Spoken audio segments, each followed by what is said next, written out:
Beware, you're in for a scare. From the pages of R.L. Stein's best-selling books comes a brand new series of Goosebumps videos. Videos that will creep you out, freak you out, or simply make you laugh your head off. Hello everyone, so I'm doing this. I actually am reviewing Be Careful What You Wish For.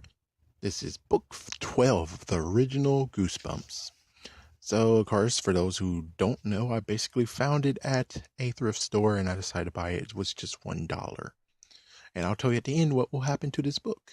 But for right now, let me just say on the record, I know the ending because, well, I think it was D83. I think they were the ones who told me. No, I think it might have been Squid Jib. I don't know which one. I think it was Squid Jib. But anyways, yeah, so I know the ending, and that's the reason why I really don't want to keep this book. It's because I know what the ending was. But of course, I was using the episode to kind of shape what happened, and apparently it happened differently from what the episode has, and I'll talk about that in a minute. But anyways, let's go with the characters. First things first, the character that we were first talked about, the first one that we actually were introduced to, was not the main character. It was Judith Bellwood. And she is the bully of this one. She's actually a bully. So she trips her main character. She has a friend named Anna Ross, which if you named her Emma, they most likely would have got sued by Marvel. And of course, notice Anna actually loves lipstick so much she globs it on. Yeah, so keep that in mind. So for Anna, they don't tell us much, just that the lipstick. But as for Judith, on the other hand, we know that she has green eyes, she wears white sneakers, she gave our main character name Stork because her last name is actually Bird, so, and also storks actually have long legs. I bet that's another reason. She's 5'2", she's brunette, or she has red hair, because they said something about copper, and then after that they said something about red hair. She has pale with creamy skin. That seems kind of weird, but hey, whatever. And she's the best basketball player on their team. And she doesn't give any breaks in basketball either. You know how it is, like on the field, you're a team, but when you're off the field, you don't give dilly about anyone. Yeah, this time she doesn't give diddly on the field and off the field, or on the court and off the court.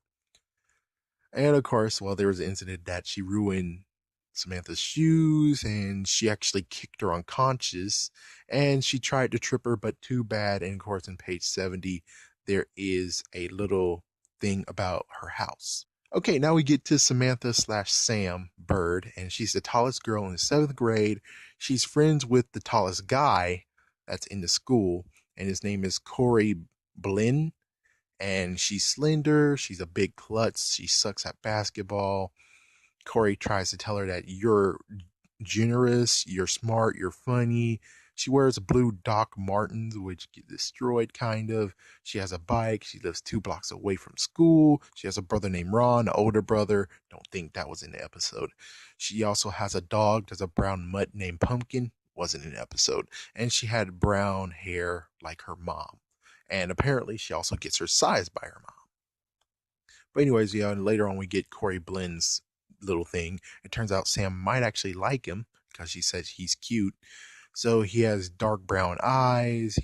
Has a little too long of a nose, great hair, never brushed it, wears a cap. It says Orlando Magic, but he just likes the cap for the cap.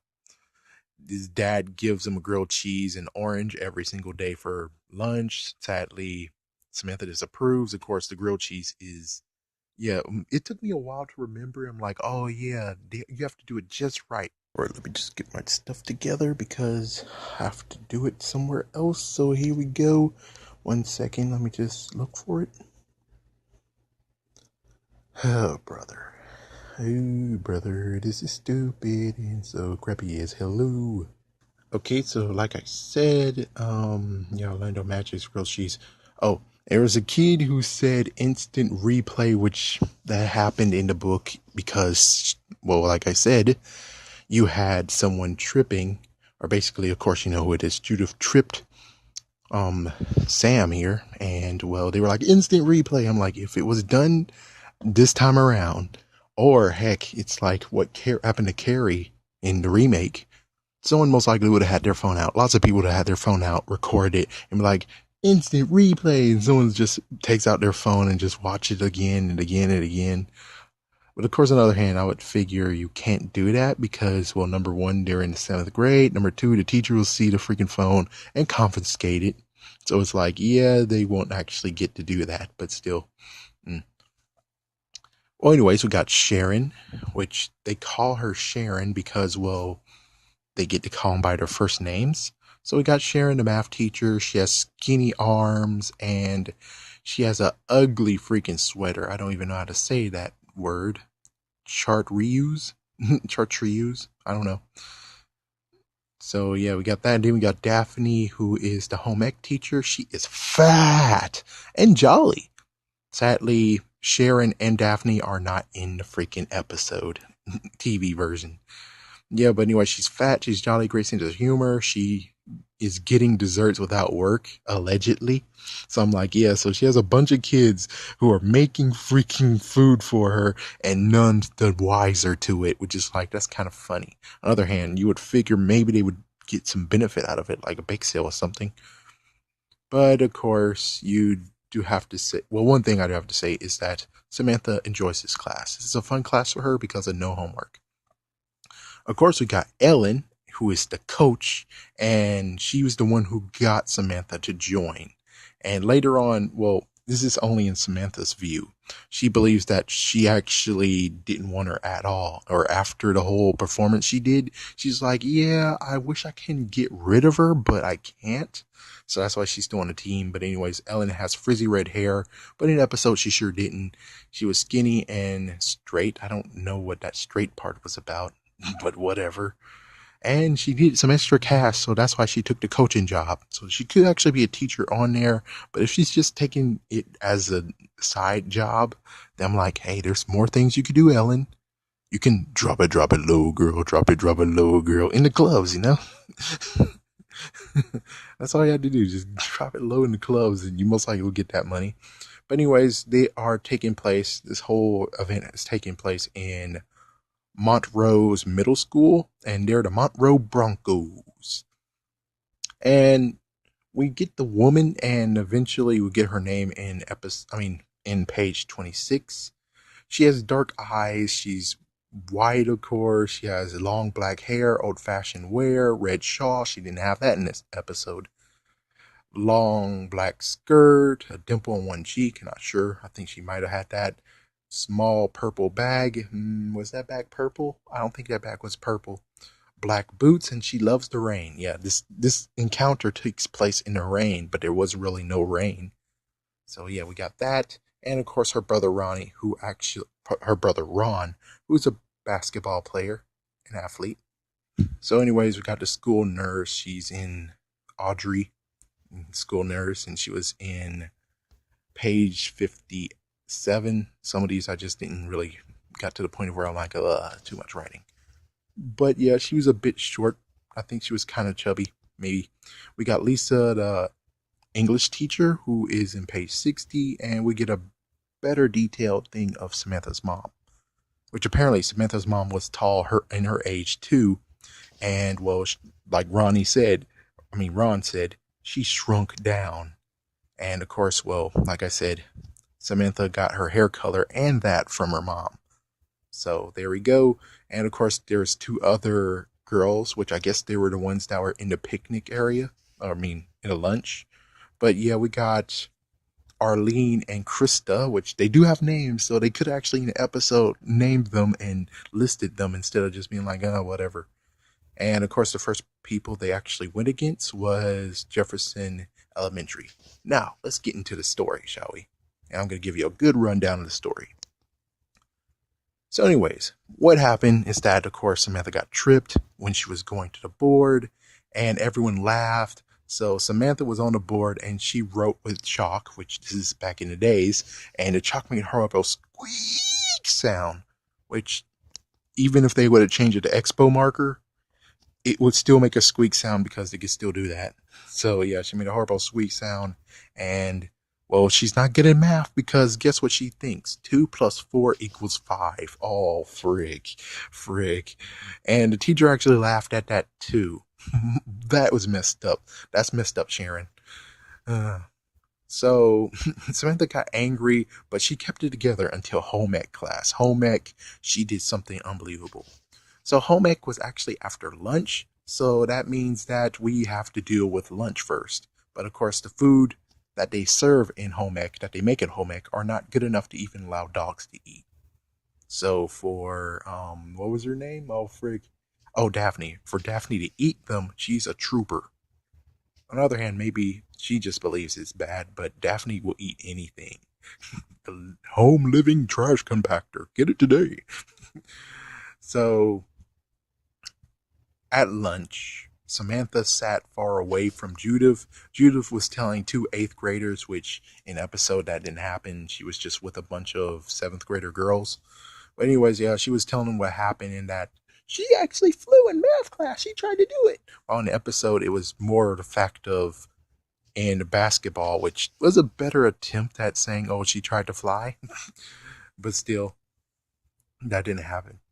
So anyway, Samantha told the truth. They laughed at it. They laughed at both of the things. Oh yeah, they laughed at Judith's lie and also Samantha what's the truth. And then Judith said something. Samantha went to her angrily, but Corey stopped her. And of course, there was this joke, which I hope it was a joke, was 4 plus 2 equals 42. Hopefully, that was just a joke. So they talked about Judith's case and Dad's packed lunch, murder, punching, and Corey tried to calm her down and tell her the good qualities about herself.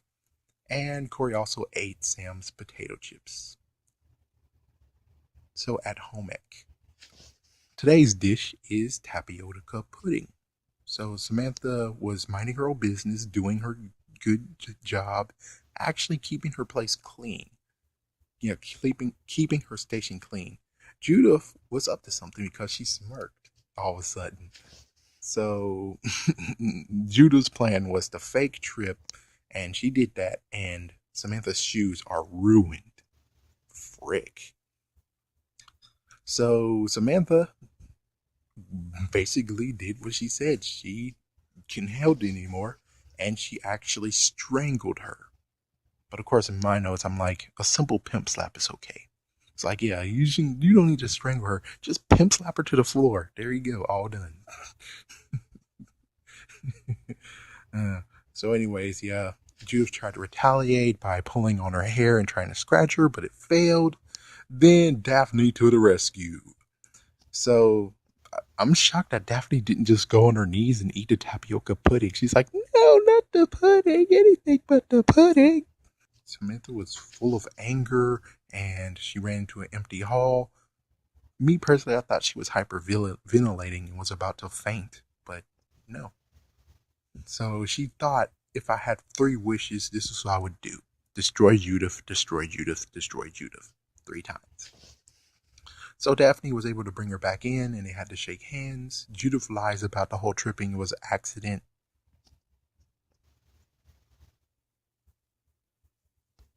And then after that is basketball practice. So Cam ready for the exercise and Judith didn't want that. Oh, she came.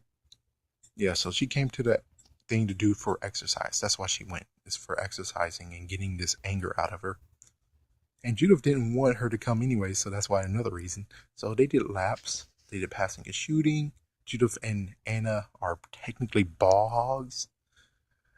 Samantha is glum still, and she's trying to stay away from all of it, all the passing and stuff. And then Anna passed the ball to Samantha and got her right in the freaking head.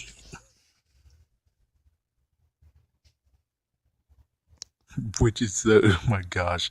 And Coach Ellen was too slow to say, watch out. Yeah. You tried to warn her, but she missed. Yeah, she missed. And I guess that makes sense why that wasn't in the episode, because that would have hurt.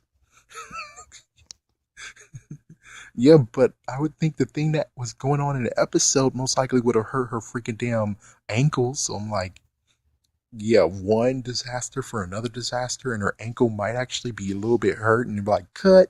And then it's like 3 hours later, okay, we can continue. It's like, yeah, yeah. Anyways, Judith did it too, but she called her stork, and then magically, crazily enough, Samantha caught the ball, but of course it got stolen by freaking Anna over there. So Samantha tried to call her out and confront her about her calling her stork, but nope. Yeah, she pretends she didn't hear that.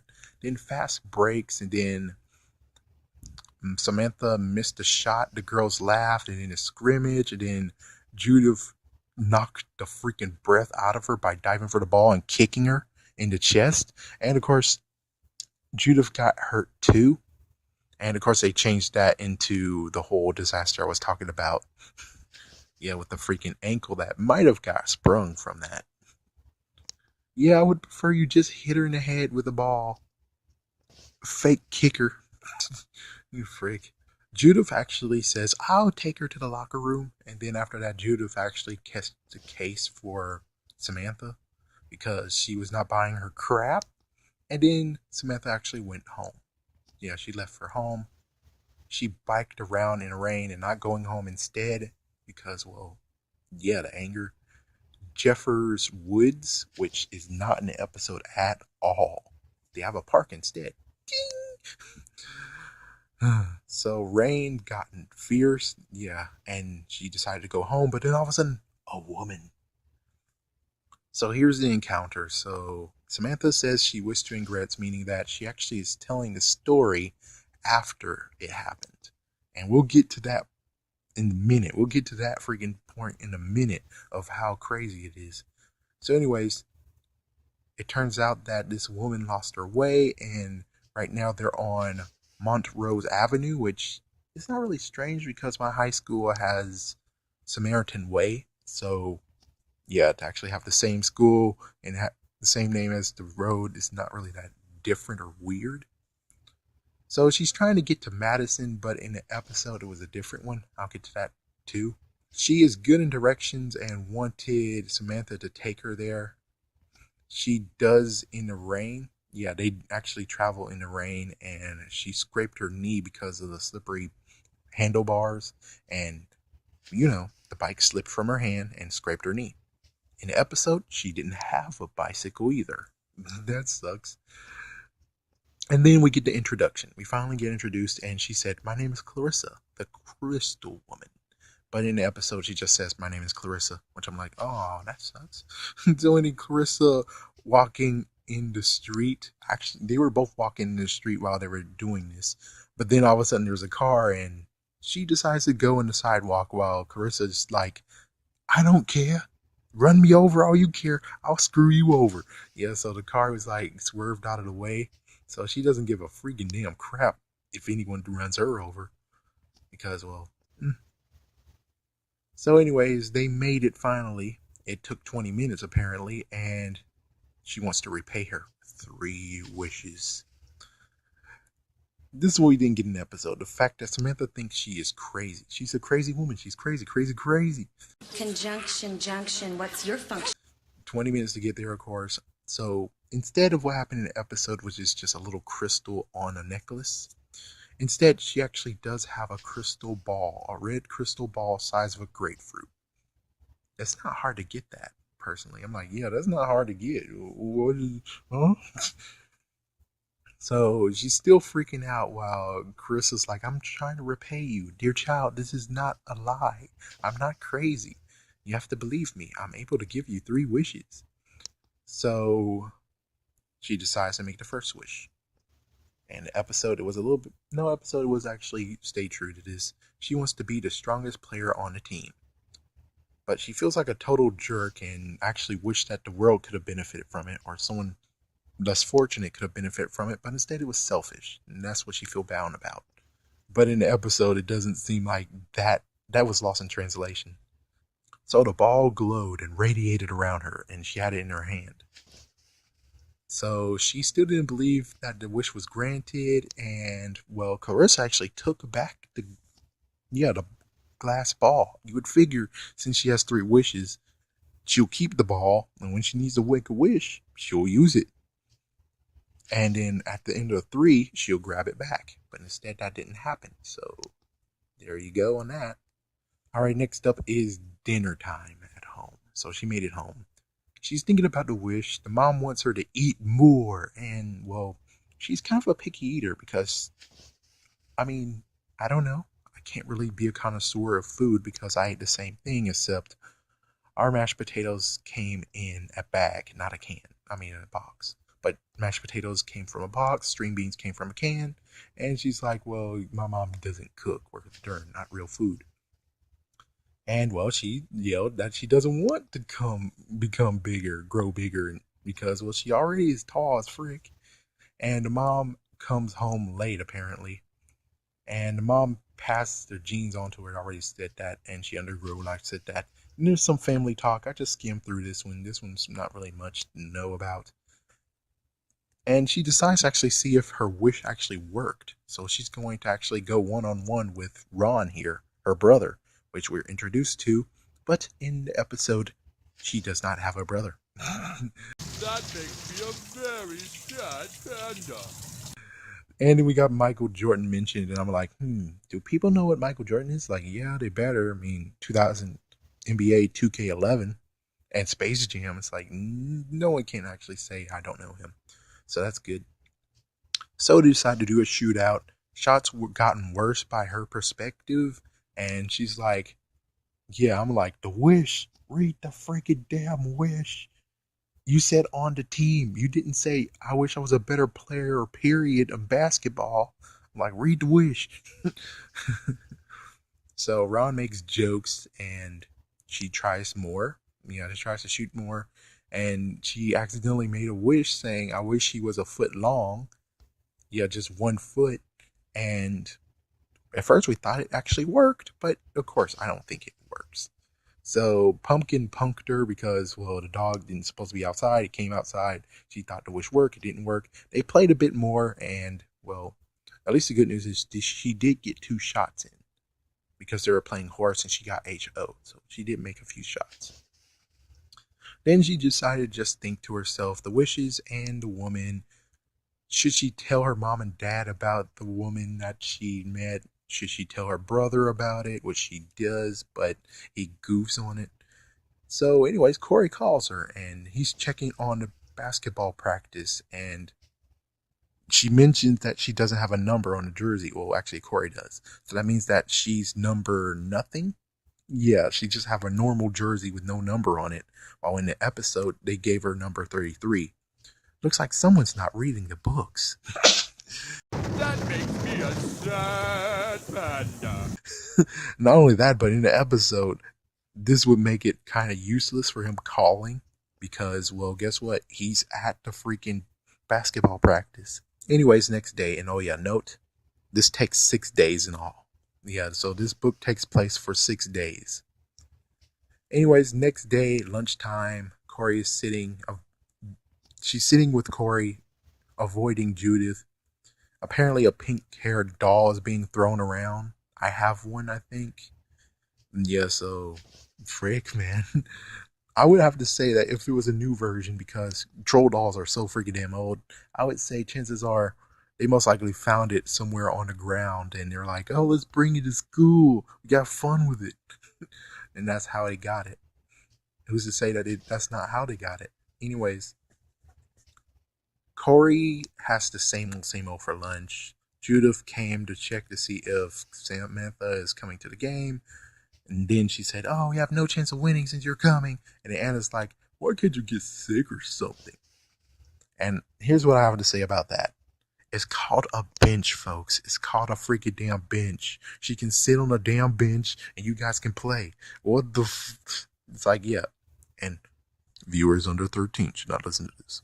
But still, watch Semi-Pro. You will hear the guy saying, you've been riding on the bench. I mean, Coffee Black or Funky Style Malone, something like that. He changed his name all the time. But still, it's like it's called riding the freaking damn bench. If they ride the bench, then there you go. But of course, I don't know the school rules or rules in the school, so maybe all players have to play. I don't know.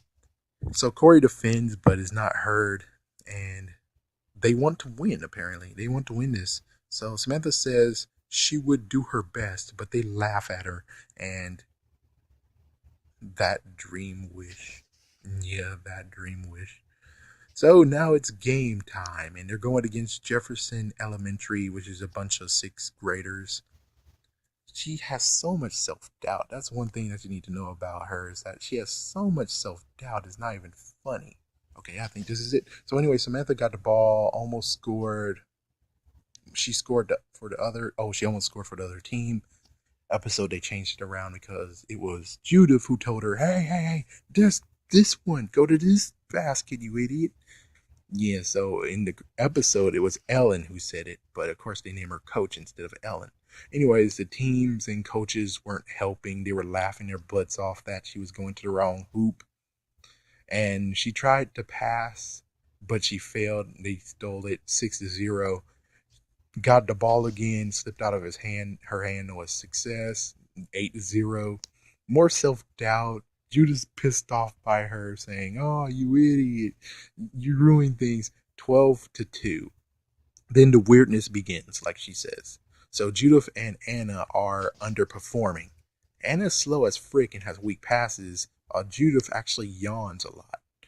And then all of a sudden the whole team is all underperforming now. They're all exhausted. And Samantha actually takes 2 shots. The second one made it in. And then all of a sudden, timeout. And Ellen tries to understand why everyone's tired. More self-doubt, more self-beating up for selfishness. This is what Samantha's doing. But she's enjoying it, though. She's enjoying actually being part of the team where she actually is doing more than what she usually does. The game starts again. Everyone's slow to get there and get back. Samantha tries to encourage the team, and she's rubbing it in that she has all of this energy. And, well, Samantha has to do foul shots because of the other team. Final score. I have to actually figure it out. So here's the final score. It's 28-4. Yeah, kind of funny, but hey, whatever. Anyways, that made her okay, the idea that she was the best player out there perked her up. Then all of a sudden it's shower time. Or basically locker. So she's still happy, and Judith is like, why are you so happy? What's your deal?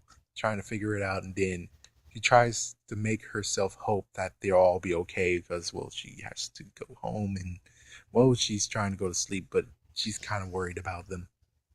Then we got day 3. Judith and Anna are missing. We got paranoia going on here. Mass hysteria, if you want to go with Jennifer / the Ghostbusters. Still weak, and the spell is continuing. She's beating herself up again. Samantha is. Then we got math class. That was math class. There was really nothing in there. Then lunch. She told Corey, and Corey didn't believe her. And then she made sure that he knew that she was serious. Then he confronted her and tried to get her to not fret, because it's like, maybe it passed. Maybe they're getting better and all that stuff. So, yeah, and Corey came up with the idea, let's go to the nurse, which the nurse was cut from the episode. All this is cut from the episode. That right quick, but anyway, we'll talk more about the episode in a minute. So they decided to go to the nurse, and the nurse told them that they're gone. Well, they're too weak to get up from their beds, so they're just going to be laying in bed for quite a while. Corey tries to calm her down again. She is freaking out. Now Samantha's like, I gotta find her. I gotta find Carissa. But Corey comes up to say, how exactly are we going to find her? Or how are you going to find her? So there's too much on her mind for the vocab test. She might have actually felt that. And then after school, practice was canceled. Because, well, guess what? There's no players in the practice. So since there's no players in the practice, yeah. Well, anyways, she decides to continue to beat herself up about it because, well, that's what she has to do. She is technically a big sweetheart with a big heart. So she figures she figured out where the meeting place might be, but her mom is there. And guess what? Dentist appointment. Oh, which that stops her for today to actually look for her. So it turns out that she's going to have braces for a year or half a year. And then after the dentist, Hermione is rushing on the conditions of the others. She had dinner, then she called Judith. Turns out Judith knows that she's cussed. She knows that she actually is put under a spell. And, well, Samantha got a bit pissed off because she's like, well, she knows. But on the other hand, she also feels guilty about it. Now we're on to day 4. So they're still absent. Lunchtime. Corey refuses to help her on the search to find her because of something about he'll be turned into a frog or some kind of crap. And then he makes up some excuse why he won't be able to do it because he got to clean up his freaking basement in the wintertime. So, yeah, and Corey's also afraid to help. So after school, she went to the woods. She found someone else. She found a mama too. Was in an episode. Yeah, the mama too. And then after that, she went to Madison Avenue. She's been looking for minutes, going up and down the freaking road. And she visits Judith. She decides to just say, let's visit Judith. So the Stork, Stork, as she entered the room, she was called Stork, still getting insulted by it. And then all of a sudden, of course, you could definitely read this in page 72 to 73, where she's like, you're a witch, you're a witch. We learned about this in social study. Witch, witch, witch. And then she's like, I talked to the others on the team, Anna and all the others. We all think you're a witch, witch. And she continues to scream witch. And as soon as she comes, she actually decides to leave. So, frick. Yeah. And then she accidentally said the second wish, which Clara just shows up out of nowhere, which I guess that did happen in episode 2. But this is a whole lot creepier, though. It happens a whole lot creepier than what happens in the episode. So the second wish is, I wish Judith would disappear. And Clara's there. Like I said, she cancels out the first wish, which is like, oh, so technically all she has to really do is be kind of cheap. Like, I wish to have a pencil for the last wish, and the second wish will be removed, and then there you go. Wish I could have a pencil. So anyways, so the first wish was canceled, the second wish is done. She tried to stop the wish, but Klut's power made her stop because she tripped, and then she hurt her knee again, and well, when she looked up, Clara is gone. Dinner time. So we have dinner time a little bit, and then after that was ping pong, which wasn't in the episode, which that would have been cool. But of course they need Ron, but they didn't cast Ron. So anyways, we had ping pong, and apparently Samantha is good at ping pong. Maybe a good contender against Forrest Gump. We'll know very soon. Or hey, what about Balls of Fury? Well, she can't do it now, man. She'll be just like Tobias from Animorphs. Sorry, I gave away the ending, but still, yeah. Oh, frick. So anyways, she's good at ping pong, but tonight she wasn't really in it. So she decides to tell Ron, her brother, that Clarissa, all about Clarissa, and he makes fun of it, saying, well, I found a fairy godmother, and she made me rich. So, all that crap, and then she just decides to just go in the freaking room and tries to calm down and tries to forget about everything. So she decides to actually do her hair. And that didn't work. So anyway, she decides to dial Judith, and well, Judith did answer after 5 rings. Then she decides to go to bed and then ponders about the second wish. All right, here's day 5. So she woke up late, no mom wake up call. The parents and brothers are missing. She checks the dad's work by calling, but there's nothing. Check message on the fridge. There's nothing. The streets are empty. The school is dark. She went to school. It's dark. No one's there. Trying to figure out what the hell is happening. And of course, on page 90, she realizes that everyone is disappeared. Everyone is gone, along with Judith. This is a major stretch. You gotta admit, this is a major stretch. Because it's like, okay, so your best way of making this wish happen is to get rid of everyone instead of just one person. What an idiot! Let me tell you, as soon as she gets to the little crap of what she said, which I kind of said it, but as soon as she gets to that, I'm going to tell you how she could have done it in a way of, apparently it's too hard for you, so I'll tell you how to do it. So anyways, so she had a kind of a breakdown moment, and apparently no animals eat her. there was a mention of the last person on Earth.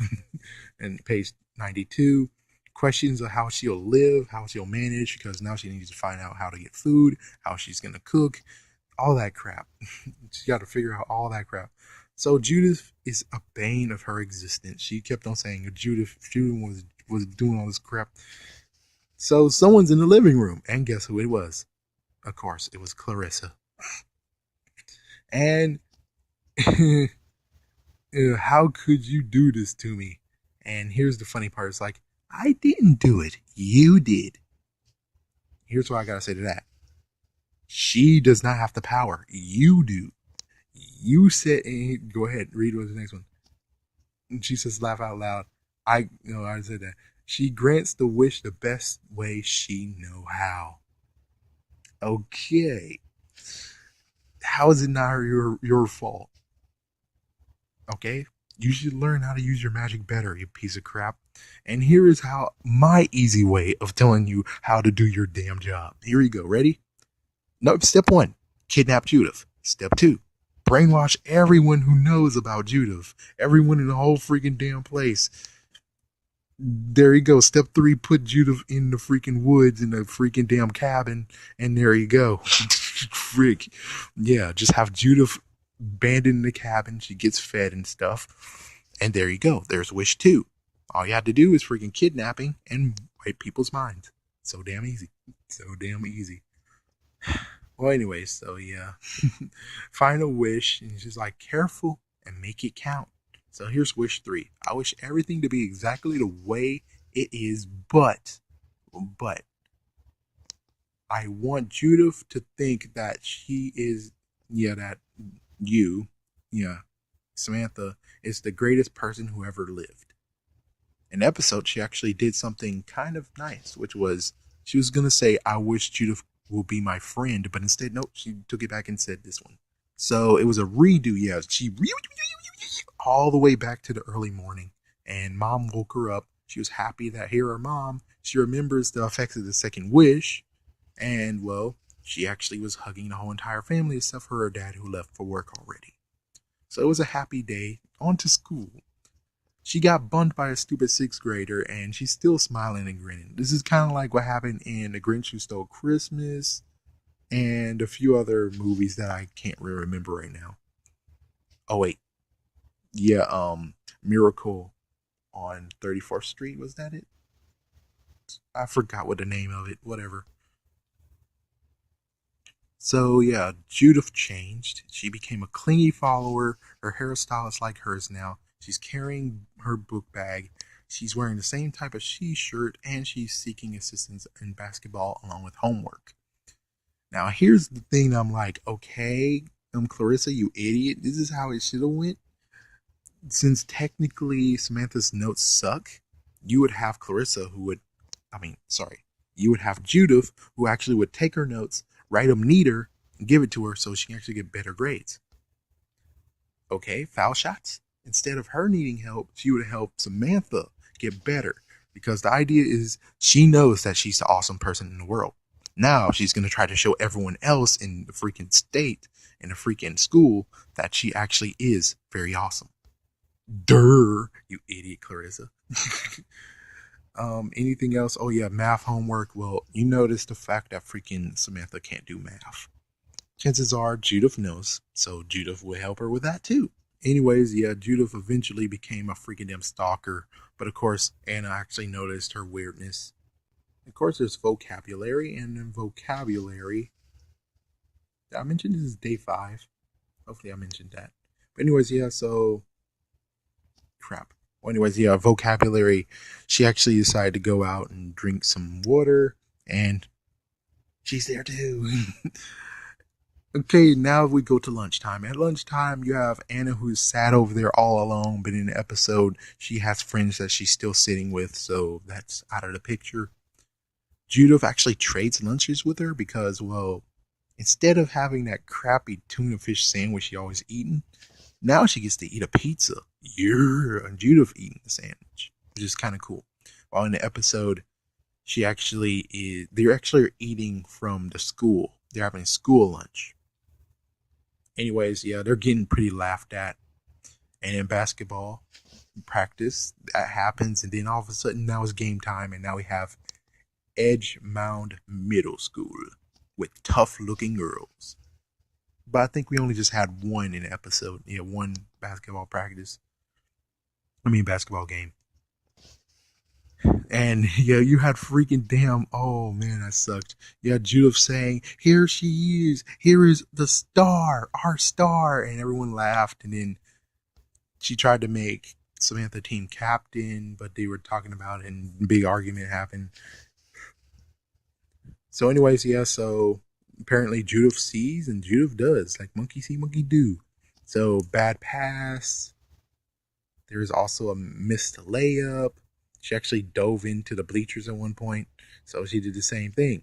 So at least the good news is that Judith is cheering Samantha on, and a fight broke out between friends. Yeah, Anna and freaking Judith got into a fight, and they had to go to the locker rooms while Samantha got benched. Really? You see, Anna? There you go. There you go. See, that's so freaking damn easy. You see that? Oh my gosh. So while she was benched, she was thinking about the wish going so wrong, and the game actually ended badly. But thanks to Samantha's attention span or thinking, we didn't know what the score is. But it's pretty bad, I bet. Maybe in the 40s. So there's more Judith, of course, and she's trying to figure out what she's going to do about it. And when she got home, 4 messages, but the freaking episode went Stone Cold Steve Austin on that. And Judith actually snuck into her house at night because, well, she left messages. So chances are she left messages. And then she, after the 4 messages, she went to her house and hid into her closet. Okay, now we're on day 6. She didn't, oh yeah, of course, Judith actually had to be snuck back to her own house. Yeah, so they did that. And then day 6, last day. So she didn't sleep much. Judith was at the door. Samantha decides to gun it, run for her life, and Judith was chasing her. But eventually Judith caught to her because, well, clutch power. So she fell, and then there she is right there staying up on her. But apparently, no, it wasn't actually Judith. It was Clara. So Clara decides to say, hey, okay, I'll make one final wish, and you're so sad about this. Fine. One final wish. I wish I never met you. I wish Judith met you instead. So Judith actually got there in the woods and caught up, and then, well, Clarissa went to Judith, and Judith made her first wish. And the wish was always what she said. Bird, why don't you fly away? So she turned her into a bird, and she flew away. Yeah, and I'm like, what always she said, and she tried her best to interpret it, and that's it. Which apparently, what would have been kind of cooler and funnier and made the book How I Learned How to Fly cooler would have been if it was Samantha who actually was flying. That would have been cool. That would have been a nice little bridge. That would have been an awesome bridge. But whatever. I'll find out about that book soon enough. So, since we reached the end, the funny part is this. Who is she telling this to? Who is she actually talking to and telling this to? Because she's a bird now. So if she's telling us her story, then chances are this might actually have been after when she got turned into a bird. So she might be a talking bird then? Maybe? I don't know. Not sure. Maybe she's an anamorph. Not sure. Now she's a knotlith because she doesn't even know she was an anamorph.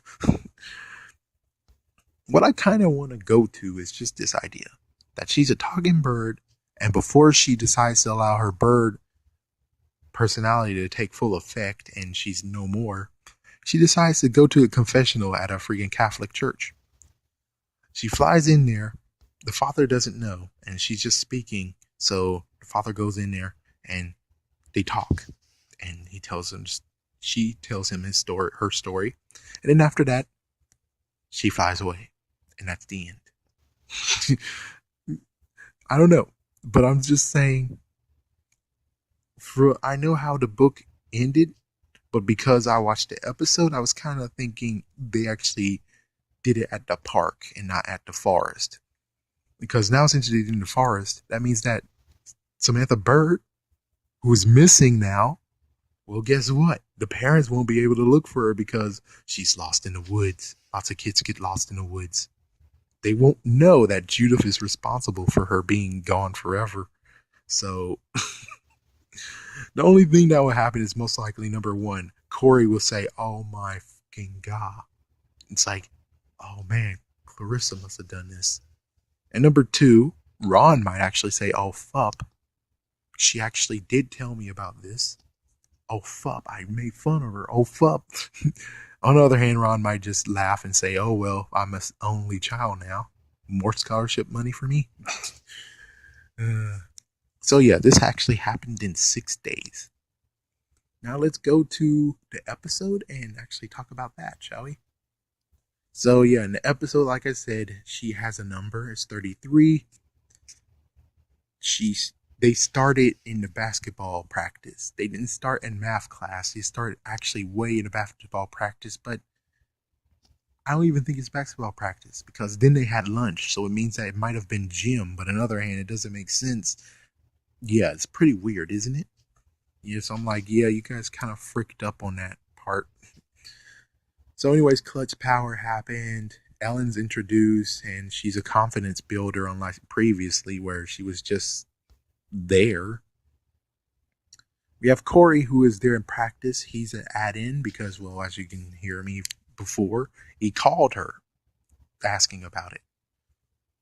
And, well, of course, you have Flyaway Bird, and then Ellen corrects Judith on that. Unlike the book where she's like, go right ahead, call her stork, call her and say all that crap. Well, the episode version actually allows, she actually corrects him saying, stop doing that. So that's kind of cool. The boys at school are already taunting her. They're there already taunting her. There's no violence between Judith, but Klutz Power and the boys. Yeah, the fact of, remember the thing when I said twisted ankle and it hurt? That's where they got that idea of her getting her breath knocked away from her instead of Judith kicking her in the chest. So yeah, we got that. And oh yeah, she was trying to get a ball from a freaking area because of the damn boys throwing it up there. So yeah, that's kind of stupid. So anyways, Corey is not that big. He's pint sized, but in the book they said he was big. So yeah. Anna is there at lunch. Yep, they replaced math class with basketball/gym class. They added to the egg idea because I didn't mention this is that she was when she actually decided to correct what Judith said about the whole I tried to fly. He's like, no, you tripped me.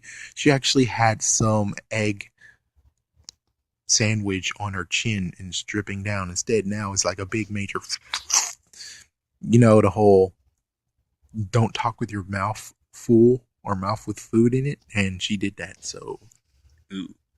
Oh, the lunch lady. That was new. Lunch lady was in the way, caused more thing, and they all laughed at her.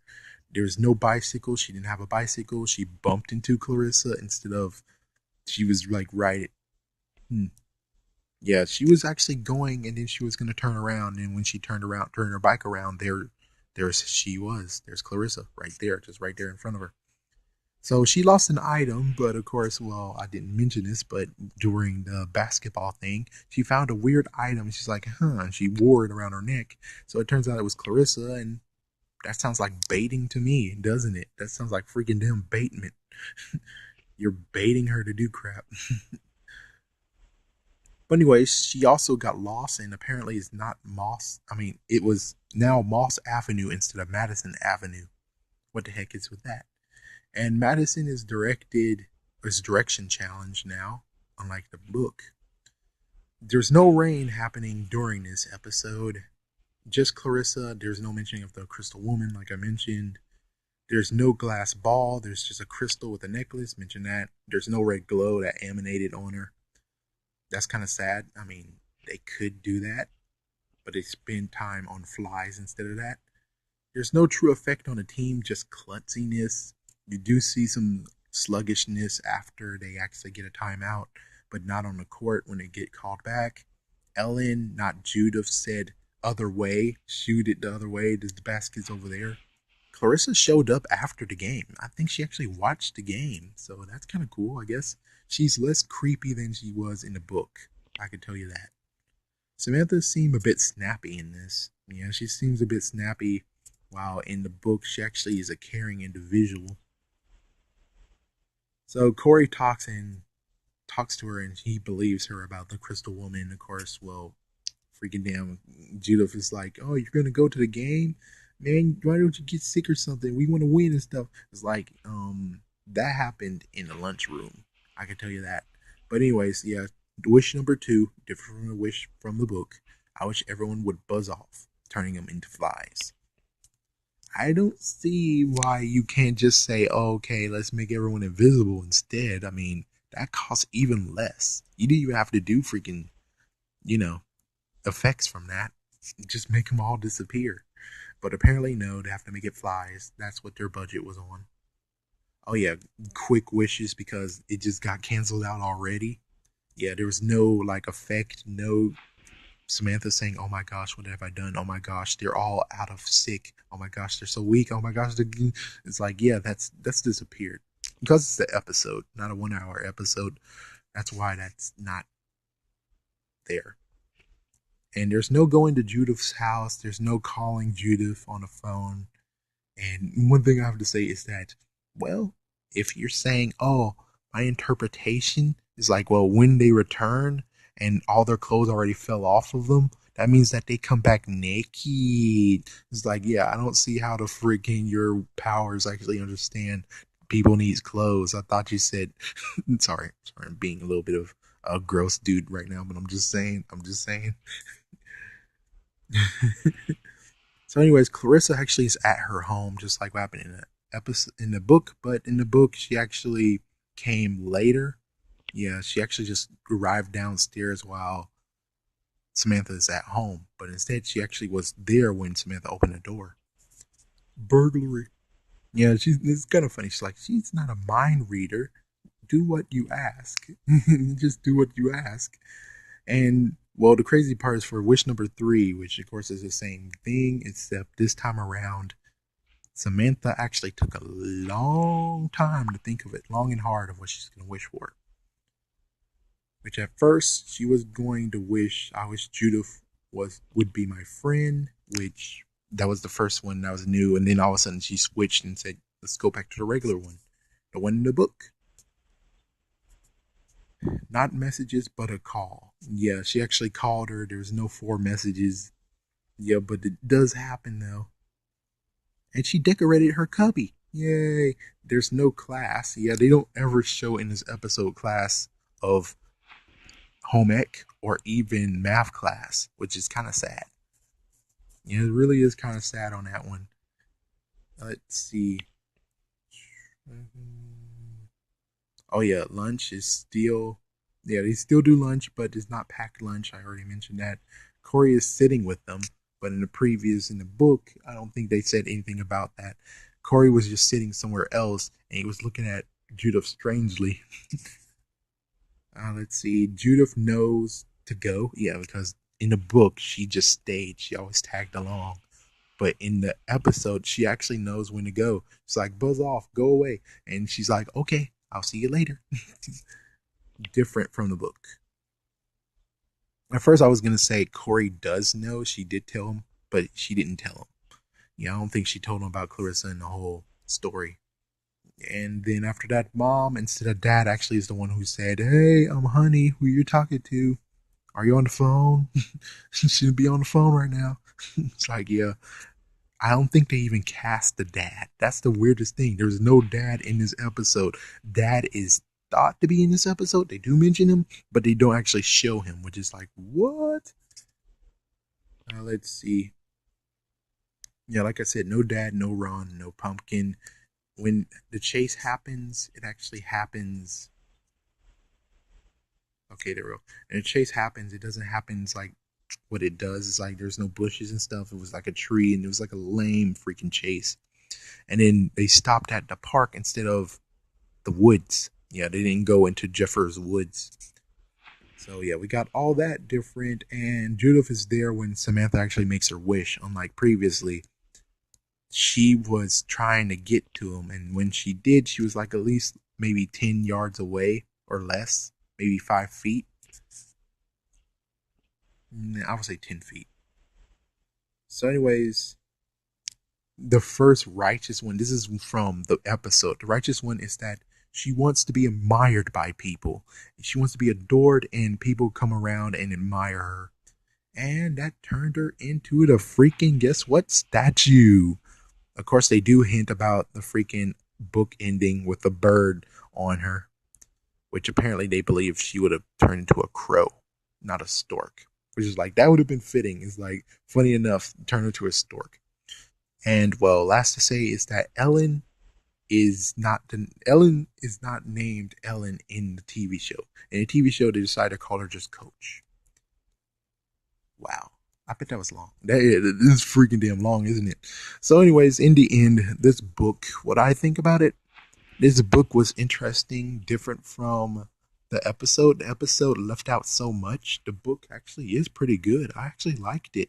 I just don't like the ending. The ending different, so I can't really actually say, oh, it sucks. But still, I'm going to see what happens. So, what's going to happen to the book? I'm going to still sell it, see what happens. I hope I'm going to actually maybe triple my money. So, thank you for watching this review. Oh, note, Carissa, the crystal woman, was in the movie. She was actually in the back. She was called the witch. And number two is that I kind of have a theory, and many others have a theory, that Madame Doom is Clarissa the White Woman. I mean, the Crystal Woman.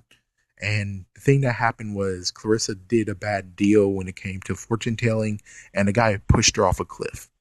For her wishes, I say yes, she deserved to get pushed off of the cliff. I say I wish you were that witch, and you'd kind of deserve it because you suck. You sucked at wishes. So you kind of suck to get pushed over. I guess after the wishes went bad, she decided to just become a fortune teller, which it makes sense. So anyways, yeah, and Madame Doom actually was in the movie as well. So maybe one of the same person. And if not, well, that's kind of sad. I kind of wish they were. Anyways, oh yeah, and side note, we don't know if she was actually the witch from Chicken Chicken. Because, well, only in the episode she bumped into her. Yeah, but if she bumped into her in the book and she was like, oh, you better say, excuse me. And then she's like, oh, hello. Oh, yeah, besides, I also need your help. Then we're like, okay, that's the same person. But anyways, decent book. Okay with it. Next up might actually be How to Kill a Monster. So thank you for watching and stay tuned.